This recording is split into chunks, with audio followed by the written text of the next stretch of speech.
C'est un endroit où l'on préfère cacher son visage, un endroit où l'on a honte de sa misère.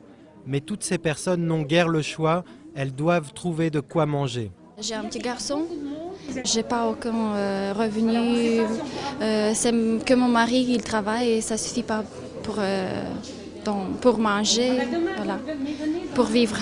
Inscription des bénéficiaires, distribution de la nourriture. Ils sont une douzaine de bénévoles à travailler dans ce centre parisien des Restos du Cœur. Et vous avez droit à 4 steaks. Vous en voulez pas? D'accord. Déjà 7 ans que Denise offre son temps dans ce centre d'aide alimentaire. Ces dernières années, elle n'a cessé de voir la file d'attente s'allonger. Là, c'est l'ouverture. Bon, on ne peut pas se rendre compte, mais après, au cours de la campagne, on se rend compte qu'il y a de plus en plus de monde. Des familles avec des enfants, des personnes seules aussi.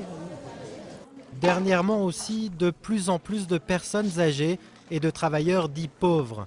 La saison passée, 860 000 personnes ont été aidées par l'association de Coluche. C'est 25% de plus qu'il y a 3 ans, au début de la crise. Une période délicate pour les finances de l'association. Il y a une tentation forte de réduire les subventions aux associations, de réduire ou d'amputer le dispositif fiscal, le fameux dispositif Coluche.